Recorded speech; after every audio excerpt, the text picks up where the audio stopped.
ప్రజల సమస్యలను స్థానిక స్థాయిలోనే వేగంగా పరిష్కరించాలి అనే లక్ష్యంతో రాష్ట్ర ప్రభుత్వం నిర్వహిస్తున్న ప్రజా సమస్యల పరిష్కార వేదిక కార్యక్రమాన్ని ప్రకాశం జిల్లా కలెక్టర్ రాజాబాబు, కందుకూరు శాసనసభ్యులు ఇంటూరు నాగేశ్వరరావుతో కలిసి వలేటివారిపాలెం మండల పరిషత్ కార్యాలయంలో నిర్వహించారు. నియోజకవర్గంలోని వివిధ గ్రామాల నుంచి పెద్ద సంఖ్యలో ప్రజలు తరలివచ్చి తమ సమస్యలకు సంబంధించిన వినతి పత్రాలను అధికారులకు అందజేశారు. ప్రజల సమస్యలను స్వయంగా విన్న కలెక్టర్ రాజాబాబు ప్రతి అర్జీని పరిశీలించి సంబంధిత శాఖల ద్వారా పరిష్కారానికి చర్యలు తీసుకుంటామని భరోసా ఇచ్చారు. ఈ సందర్భంగా కలెక్టర్ మాట్లాడుతూ ప్రభుత్వం ప్రతిష్టాత్మకంగా చేపట్టిన ఈ కార్యక్రమాన్ని కందుకూరు నియోజకవర్గంలో ఇప్పటికే 3వ నిర్వహిస్తున్నామని తెలిపారు. ఈ విడతలో సుమారు 339 అర్జీలు అందాయని, వాటిని సంబంధిత శాఖల జిల్లా అధికారులకు పంపించి అవసరమైతే అర్జీలదారు వద్దకే వెళ్లి సమస్యలను పరిశీలించి పరిష్కరించే విధంగా చర్యలు చేపడతామని చెప్పారు. ప్రతి అర్జీపై జిల్లా యంత్రాంగం నిరంతర పర్యవేక్షణ ఉంటుందని స్పష్టం చేశారు. కందుకూరు శాసనసభ్యులు ఇంటూరు నాగేశ్వరరావు మాట్లాడుతూ కార్యక్రమంలో సుమారు 340 వినతులు అందాయని, అందులో 207 అర్జీలు రెవెన్యూ శాఖకు సంబంధించినవేనని తెలిపారు. నియోజకవర్గంలోని 15 సచివాలయాలు, 21 గ్రామ పంచాయతీలలో వీఆర్ఓ పోస్టుల కొరత ఉందని కలెక్టర్ దృష్టికి తీసుకెళ్లారు. అలాగే వెనకబడిన కరువు ప్రభావిత మండలాలకు ప్రత్యేక సహాయం అందించడంతో పాటు తాగునీటి సమస్యను శాశ్వతంగా పరిష్కరించాలని కోరారు. ఈ కార్యక్రమంలో జాయింట్ కలెక్టర్ కల్పనా కుమారి, కందుకూరు సబ్ కలెక్టర్ హేమవంశీ, జిల్లా రెవెన్యూ అధికారి Venkataramana, ZP CEO Chiranjeevi, DPO Anupama, BC సంక్షేమ శాఖ అధికారి వెంకటేశ్వర్లతో పాటు వివిధ శాఖల జిల్లా అధికారులు పాల్గొన్నారు.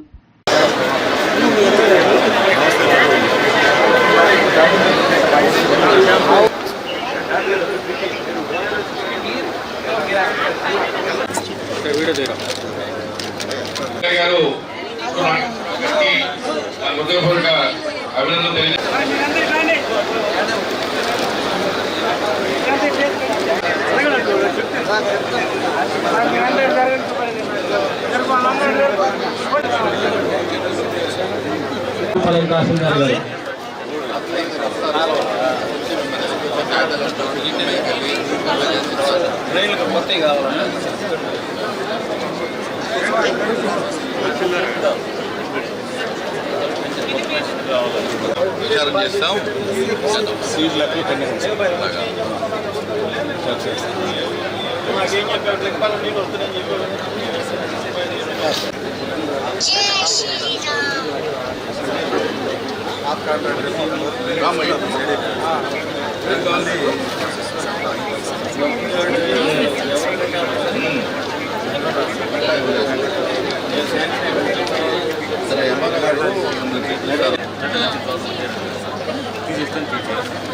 ఇంటర్మీడియట్ ల్యాండ్ అది లేదు సార్.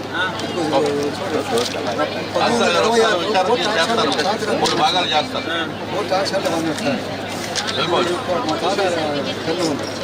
మా తాత చచ్చిపోయి 65 సంవత్సరాలు. ఈ కొత్త కోసం బాగానే వచ్చేసి 1B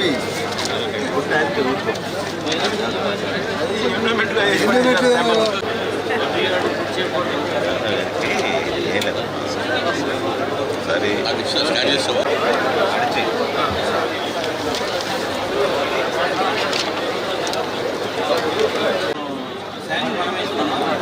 ఎస్డబ్ల్యూపీసీ ఇచ్చాము మధ్యలో ఆపేసి ఏపీజీ రామజీ టైలర్స్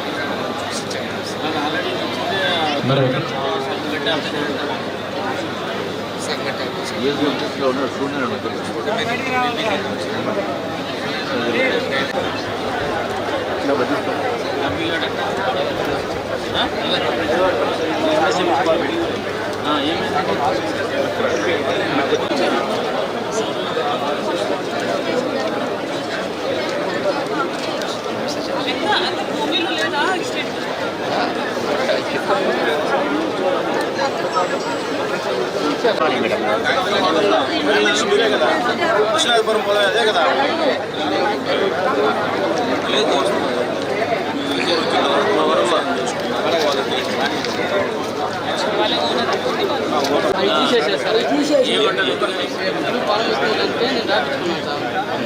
పొలం ఉందనా 2023లో 18 అదే 10 ఎకరాల కంటే ఎక్కువ పొలం ఉంటే అది ఎలిజిబిలిటీ రాదు. ఓకే.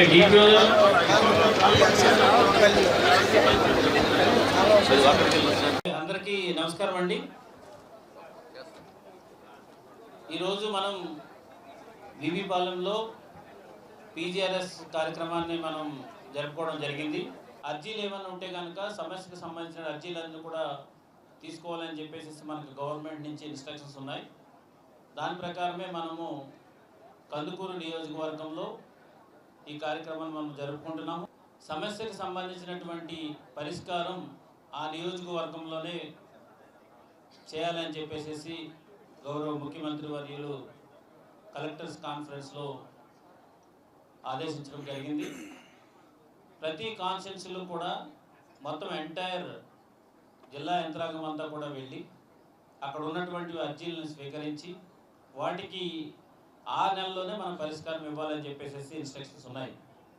దీనికి సంబంధించి ఈరోజు మనం జరిపిన దాంట్లో సుమారు 339 అర్జీలు మనకు వచ్చినాయి. సో వీటన్నిటిని కూడా ఇమ్మీడియట్గా కన్సర్న్ తహసీల్దార్స్కి, తర్వాత ఎండిఓస్కి, అదేవిధంగా మిగిలిన డిపార్ట్మెంట్స్ హెడ్స్ అందరికీ కూడా ఇమ్మీడియట్గా ఈరోజు సాయంత్రం కల్లా పంపించడం జరుగుతుంది. సో వాళ్ళు రేపు ఈ అప్లికేషన్స్ ఎవరైతే మనకి సమర్పించారో వాళ్ళందరూ కూడా వాళ్ళ ఇంటికి వెళ్ళి వాళ్ళతో మాట్లాడి ఆ సమస్య నీకు సంబంధించినటువంటి అర్జీ వచ్చింది, దీనికి ఇది సొల్యూషన్ అని చెప్పేసి ఆఫీసర్ ఇమ్మీడియట్గా వాళ్ళకి చెప్పవలసినటువంటి అవసరం ఉంది. ఒకవేళ దానికి సంబంధించినటువంటి సమస్యకు సంబంధించినటువంటి టైం ఏదైనా కనుక పడుతుంది అని అనుకుంటే అక్కడ కూడా వాళ్ళకి చాలా క్లియర్గా చెప్పమని కూడా మనం చెప్పాం. ఇది మీరు ఇచ్చినటువంటి సమస్యకి ఇంత టైం పడుతుంది, మేము చేసి మీకు పలానా రోజు కల్లా దీన్ని క్లియర్ చేస్తామని కూడా ఆ అర్జీదారుడికి 100% మనం ప్రతి ఆఫీసర్ చెప్పవలసినటువంటి అవసరం ఉంది.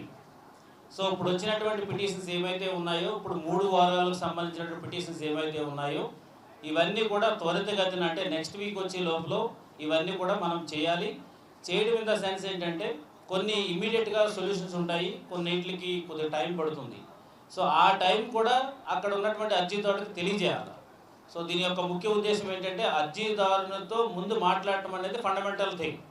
ఇప్పుడు వచ్చినటువంటి పిటిషన్ ఏదైతే ఉందో పిటిషన్ తీసుకున్న తర్వాత ఆ కన్సర్న్ ఆఫీసర్ దాన్ని క్షుణ్ణంగా చదివిన తర్వాత దాన్ని నెక్స్ట్ లెవెల్ ఆఫీసర్కి ఇచ్చి ఇమ్మీడియట్గా మీరు వెళ్ళి ఆ యొక్క అర్జీదారుని కలవాలనేది ప్రైమరీ ఇన్స్ట్రక్షన్. సో ఆ ఇన్స్ట్రక్షన్ తీసుకుని వెళ్ళి అర్జీదారుతో మాట్లాడిన తర్వాత ఆ పిటిషన్ తాలూకా వివరాలన్నీ కూడా అంటే ఏదో అడావుడిగా చేయకోకుండా అర్జీదారులతో కొంత టైం కూడా గడిపి ఆ పిటిషన్ కూడా ఎక్స్ప్లెయిన్ చేసి ప్రభుత్వంలో ఉన్నటువంటి నిబంధనలు కూడా అతనికి తెలియజేసి ఈ టైంలో ఇది చేస్తామని చెప్పేసి క్లియర్గా మనం చెప్పాలి. సో ప్రతి సమస్యకి పరిష్కారం ఉంటుంది, పరిష్కారం చేయవలసిందే. ఏది కూడా అబ్రప్ట్గా ముగించడం అనేది ఉండకూడదు. అది చాలా సీరియస్ ఇష్యూ కాబట్టి ప్రతి సమస్యను కూడా పరిష్కరించాలి. ఈరోజు 340 గ్రీవెన్స్ వస్తే 207 అంటే 70% సుమారు రెవెన్యూ ఇష్యూస్ వచ్చాయి. గౌరవ కలెక్టర్ గారు జేసీ గారు ఇక్కడే ఉన్నారు కాబట్టి రిక్వెస్ట్ చేసుకుంటా ఉన్నా. ఈ మండలంలో 15 సచివాలయాలు ఉన్నాయి, 21 పంచాయతీలు ఉన్నాయి, కానీ విఆర్ఓ మాత్రం 5గురే ఉన్నారు. ఈ సిబ్బంది కొంత బాగా ఇబ్బందిగా ఉంది. మీరు కంపల్సరీగా ఇది త్వరితగతిన దీన్ని కంప్లీట్ చేస్తారని చెప్పి ఈ సందర్భంగా మిమ్మల్ని కోరుకుంటూ, అట్లాగే ఎక్స్టెంట్ వేరియేషన్లు కూడా విపరీతంగా ఉన్నాయి. ఇవన్నీ కూడా త్వరితగతిన విఆర్ఓలు అందరూ కూడా సిబ్బంది అంతా రెవెన్యూ సిబ్బంది అంతా కూడా ఈ రైతుల్ని కొంచెం మీరు కూడా మంచి మనసుతో వాళ్ళని కూడా వాళ్ళ కార్యక్రమాలు తొందరగా చేసి పెడతారని చెప్పి, అలాగే గ్రామాల్లో కూడా ఇప్పుడు దాకా మ్యాక్సిమం 15th ఫైనాన్స్ ఈ 2 సంవత్సరాల్లో మ్యాక్సిమం పంచాయతీలో ఖర్చు పెడతా ఉన్నాం. ఇంకా కూడా పొలాలకు పోయే రోడ్లు ఇబ్బంది ఉందని చెప్పి కూడా గ్రీవెన్స్ అన్ని గ్రామాల నుంచి వస్తూ ఉన్నాయి. అవి కూడా త్వరితగతిలో ఏవైతే ఇప్పుడు ఈ గ్రీవెన్స్ ఎన్ఆర్జీఎస్లో ఉన్నాయో వాటిలో మళ్ళా మట్టి పొలాలకు పోయే రోడ్లు కూడా అవకాశం కల్పించే పరిస్థితి ప్రభుత్వం కల్పిస్తూ ఉంది. కాబట్టి అలాగే మన నియోజకవర్గం కూడా ఏదైతే హార్టికల్చర్ హబ్లో మన నియోజకవర్గం కూడా తప్పనిసరిగా గ్రామాల్లో ఏవైతే విలేజ్ రోడ్లన్నీ కూడా బాగుపడతాయని చెప్పి నేను ఈ సందర్భంగా మీ అందరూ కూడా తెలియజేసుకుంటూ, అలాగే ఈ సందర్భంగా మీ అందరూ కూడా కోరుతా ఉన్నా, ఈ మండలం కూడా వెనకబడిన మాత్రం సార్ మా మండలం కూడా ఈ మండలాన్ని మీరు కరువు మండలాలు ఎక్కువగా ఉండే మండలాల్లో ప్రకాశం జిల్లాలో లింగసముద్రం ఉలవటివారిపాలెం మండలం వీటిని ప్రత్యేకంగా కలెక్టర్ గారు కూడా ఇక్కడే ఉన్నారు కాబట్టి ప్రత్యేకంగా నిధులు ఇచ్చి ఈ మండలాన్ని కొద్దిగా సేవ్ చేయాలని చెప్పి డ్రింకింగ్ వాటర్ కూడా మనకు రాళ్ళపాడు రిజర్వాయర్లో 20 అడుగులు 23 అడుగులు నీళ్లు ఉన్నప్పుడు మాత్రం వస్తూ ఉన్నాయి. ఈ గ్రౌండ్ ఏదైతే పంటలు అయిపోయిన తర్వాత అక్కడ 7 అడుగులు 8 అడుగులు వాటర్ ఉంటాయి. అవి థిక్ లెవెల్ పెరిగిపోయి గ్రౌండ్ వాటర్లో కిందకు వచ్చిన తర్వాత అవి ఎంత ఫిల్టర్ బెడ్లు మార్చినా కూడా కలర్ షేడ్ అయ్యి వస్తూ ఉన్నాయి. ప్రజల్లో కొద్దిగా ఇబ్బందిగా ఉంది. అస్యూర్డ్ వాటర్ ఇవ్వమని చెప్పి గౌరవ ముఖ్యమంత్రి గారిని కూడా మేము కోరాం. దానికి కూడా మీ సహాయ సహకారాలు కావాలని చెప్పి అట్లాగే ఆర్డబ్ల్యూఎస్ అధికారులను కూడా కోరుతా ఉన్నాం. తప్పనిసరిగా ఈ కరువు మండలాన్ని సస్యశ్యామలం చేసేదానికి కందుకూరు నియోజకవర్గానికి అనేక పరిశ్రమలు వస్తూ ఉన్నాయి. రాబోయే రోజుల్లో ఈ నియోజకవర్గాన్ని అభివృద్ధి పదంలో తీసుకుపోయేదానికి మీ అందరూ సహాయ సహకారాలు కావాలని చెప్పి. ఆరోగ్యమే మహాభాగ్యం అంటారు, కానీ ఆరోగ్యాన్ని నమ్మకంగా కాపాడే స్థానం ఎక్కడ? ఇది ఒంగోలులో మీకు దగ్గరగా మన Venkataramana nursing home private limited. Caring your life 54 ఏళ్ల విశ్వాసంతో ఇది ఒక హాస్పిటల్ కాదు, ఇది ఒక విశ్వాసం. 3 తరాలుగా వేలాది కుటుంబాలను ఆరోగ్యంగా నిలిపిన ఆదరణ. మా నిపుణుల వైద్య బృందం మా దగ్గర అనుభవం కలిగిన బృందంలో అందించే సేవలు neuro surgery, general medicine, diabetes, pulmonologist, general surgery, ophthalmology, urology, orthopaedic, ENT, paediatrics, dental surgery, anaesthesiology, gynaecology, cardiology, emergency మరియు క్రిటికల్ కేర్. ఒంగోలులో ఆరోగ్యానికి ఒక కొత్త శకం ప్రారంభమవుతుంది. వెంకటరమణ ఐ హాస్పిటల్ ప్రారంభించబడింది. కంటి ఆరోగ్యానికి ప్రత్యేక పరిష్కారంగా ప్రభుత్వ ఉద్యోగులు, రిటైర్డ్ ఉద్యోగులు మరియు వారి కుటుంబ సభ్యుల కోసం ఈహెచ్ఎస్ ద్వారా వైద్యం, క్యాష్లెస్ సేవలు, మెడియాసిస్, స్టార్, జీహెచ్పీఎల్, ఆదిత్య బిర్లా, బజాజ్ అలియన్స్ మరియు ఇతర ప్రముఖ హెల్త్ స్కీమ్లు అందుబాటులో ఉన్నాయి. ఆరోగ్యశ్రీ, డాక్టర్ ఎన్టీఆర్ వైద్య సేవా నిధి అందుబాటులో ఉన్నాయి. చిరునామా ఆర్టీసీ బస్టాండ్ ఎదురుగా, Kurnool road, Ongole. Phone number 08592282623, cell number 9100679099.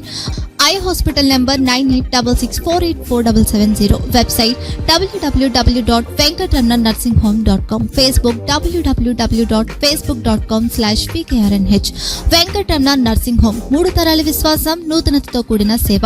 మేము కేవలం చికిత్స చేయము, మేము శ్రద్ధ వహిస్తాం, పరిరక్షిస్తాం. సేవ చేయడం మాకు ధ్యేయం.